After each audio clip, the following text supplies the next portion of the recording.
आज की इस वीडियो के अंदर हम डिस्कस करेंगे कि डायबिटीज़ या शुगर की वजह से हमारी आँखों के ऊपर क्या असरात मुरतब होते हैं।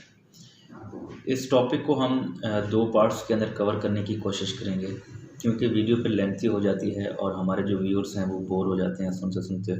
और मैं नहीं चाहता कि आप इस टॉपिक को दरमियान में से स्किप करें, क्योंकि ये बहुत ही इम्पोर्टेंट टॉपिक है। सबसे पहले तो हमें डायबिटीज़ का बेसिक मैकेनिज़्म समझना होगा कि डायबिटीज़ होती क्यों है और ये कैसे होती है, और इसके हमारे जिस्म के ऊपर क्या असरात मुरतब होते हैं, इसकी कितनी अक़साम होती हैं।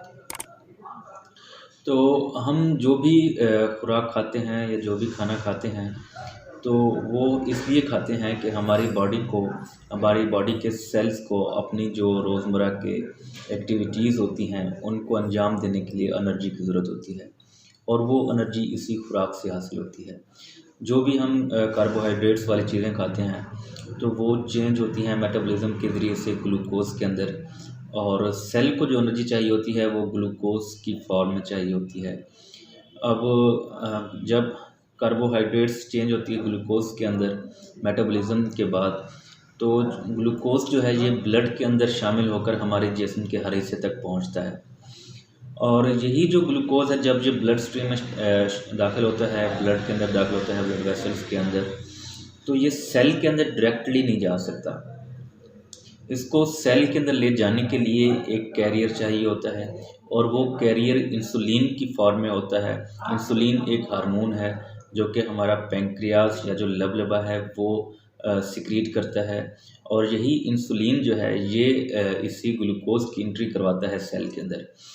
तो जो इंसुलिन है वो भी ब्लड के अंदर जो है ना शामिल होकर ग्लूकोज़ के साथ साथ ट्रैवल करता है, और जहाँ पर सेल्स को चाहिए होती है ग्लूकोज़, तो ये जो इंसुलिन है ये इसकी एंट्री करवाता है। अब इसमें होता क्या है कि अगर तो किसी वजह से इंसुलिन ना बन रही हो, इंसुलिन की बॉडी के अंदर कमी हो जाए, या जो इंसुलिन है ये मतलब कि अपना फंक्शन ना ठीक तरह से कर रही हो, तो क्या होता है कि जो ग्लूकोज़ है वो सेल के अंदर दाखिल नहीं हो सकेगा। नतीजतन क्या होगा कि यही जो ग्लूकोज़ का लेवल है वो ब्लड के अंदर, क्योंकि खाना तो हम रोक नहीं सकते, अपना खाना जो है ना वो हम खाना पीना तो नहीं रोकते। अगर हम खाना खा रहे हैं तो वो तो ग्लूकोज़ के अंदर चेंज हो रही है, और ग्लूकोज़ आगे सेल में नहीं जा रही। तो नतीजतन क्या होता है कि जो ग्लूकोज़ का लेवल है वो ब्लड के अंदर इंक्रीज़ होना शुरू हो जाता है, और इस कंडीशन को जिसमें जो ब्लड के अंदर ग्लूकोज़ लेवल ज़्यादा हो जाता है, इसको हाइपरग्लाइसीमिया कहा जाता है। अब ये इसकी कितनी अक़साम हैं डायबिटीज़ की दो अक़साम हैं, जिसमें जो पहली एक किस्म है उसको टाइप 1 कहा जाता है, और दूसरी को टाइप 2 डायबिटीज़ कहा जाता है।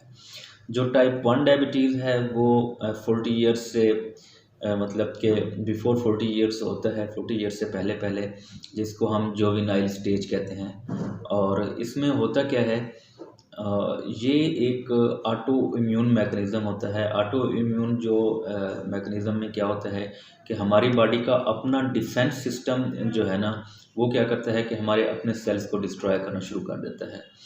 तो इसी तरह जो हमारा इम्यून सिस्टम है टाइप 1 में क्या करता है कि जो पैंक्रियाज है उसके जो बीटा सेल्स हैं जो कि इंसुलिन प्रोड्यूस कर रहे होते हैं वो इनको डिस्ट्रॉय करता है, और जिसकी वजह से क्या होती है कि अगर जब बीटा सेल डिस्ट्रॉय हो गए पैंक्रियाज के, तो इंसुलिन बन नहीं पाती। तो मतलब क्या हो गया कि इंसुलिन नहीं बन रही। अगर इंसुलिन नहीं बन रही तो ग्लूकोज ब्लड से जो है ना वो सेल के अंदर दाखिल नहीं होगी, तो नतीजतन क्या होगा कि ग्लूकोज का लेवल इंक्रीज़ होना शुरू हो जाएगा। तो ये टाइप 1 कहलाती है। और टाइप 2 जो डायबिटीज़ है वो 40 ईयर्स के बाद होती है, और उसमें क्या होता है कि उसमें या तो इंसुलिन सही से बन नहीं रही होती है, सफिशेंट अमाउंट में बन नहीं रही है, या फिर क्या होता है कि इंसुलिन जो है ना वो नॉर्मल उसमें बन रही है क्वांटिटी में, लेकिन क्या है कि हमारे जो सेल्स हैं वो रेजिस्टेंट हो गए हुए हैं, और जो इंसुलिन है वो अपना फंक्शन प्रॉपरली नहीं जो है ना वो कर रहा होता, जिसकी वजह से वो ग्लूकोज की जो एंट्री है वो सेल के अंदर नहीं करवा पा रहा होता। बावजूद इसके कि ग्लूकोज की जो इंसुलिन की जो प्रोडक्शन है वो नॉर्मल हो रही होती है। तो इसको हम क्या कहते हैं, टाइप 2 कहा जाता है। और अब इसकी वजह से क्या होता है जब ब्लड के अंदर या जो ब्लड वेसल्स के अंदर ब्लड के अंदर ग्लूकोज का लेवल ज़्यादा होता है, तो इसकी वजह से हमारे ब्लड वेसल्स के अंदर 2 चेंजेस आती हैं जो बहुत ही इंपॉर्टेंट है। उसमें पहले क्या है कि जो हमारे जो ब्लड वेसल्स हैं जिसमें आर्टरीज, वेन्स और कैपिलरीज हैं, तो उसकी जो आर्टरीज की जो इनर लाइनिंग होती है उसको एंडोथीलियम कहा जाता है। जब ब्लड ग्लूकोज लेवल ज़्यादा होता है तो क्या होता है कि ये जो एंडोथीलियम है ये डिफेक्टिव हो जाता है, मतलब कि ये इसको नुकसान, ये डैमेज होना शुरू हो जाता है। और क्या होता है, या तो जो आर्टरीज़ हैं उनकी नैरोइंग होती है, मतलब कि वो क्या होती है, नैरो हो जाती हैं, या फिर क्या होते हैं कि प्लेक्स बनना शुरू हो जाते हैं। प्लेक्स का मतलब क्या है कि लोथड़े जो है ना वो बनना शुरू हो जाते हैं। तो आहिस्ता आहिस्ता जो है ना वो उस साइड पर क्या हो जाती है, ब्लॉक हो जाती है जब लोथड़े ज़्यादा बन जाते हैं। तो जब वेन्स या जो वेसल्स हैं वो ब्लॉक होती हैं तो आगे जो ब्लड का रास्ता है वो क्या हो जाता है, रुक जाता है, और आगे के जो टिश्यूज़ होते हैं उनको ब्लड नहीं मिल पा रहा। तो अब ब्लड के अंदर चूँकि ऑक्सीजन होती है और बाकी मेटाबोलाइट्स भी होते हैं, तो अगर एक पार्ट को ऑक्सीजन की डेफिशिएंसी हो जाए या ऑक्सीजन नहीं मिल रही तो हम उसको क्या कहते हैं, हाइपोक्सिया कहते हैं। अगर हाइपोक्सिक कोई टिश्यू हाइपोक्सिक हो जाता है तो वो क्या करता है कि वो अपनी जो फंक्शनिंग है उसकी वो डिस्टर्ब होती है और वो फंक्शनिंग लॉस हो जाता है, तो नतीजतन वो पार्ट जो है ना अपने जो फंक्शंस हैं वो सही तरह से नहीं कर पा रहा होता। अब जब एंडोथीलियम डैमेज होती है तो एक तो नैरोइंग होती है और दूसरी क्या होती है कि वो लीकी हो जाती हैं। जब वो क्या करते हैं, वेसल्स लीक होना शुरू हो जाते हैं। अब ये दो हम इसको पार्ट्स में डिवाइड करते हैं कि एक तो ये एक मैक्रो एंजियोपैथी भी कहते हैं जिसमें जो स्मॉल वेसल्स हैं जिनको हम कैपिलरीज कहते हैं, तो ये क्या हो जाती हैं, ये डैमेज होना शुरू हो जाती हैं। और या फिर क्या होती है कि इनकी लीकेज होती है। अब हमारी बॉडी के जिन जिन पार्ट्स के अंदर जो स्मॉल ब्लड वेसल्स हैं उनको वहाँ पर जो है ना वो क्या करेगी, ये जो डिज़ीज़ है वो उनको इफ़ेक्ट करेगी।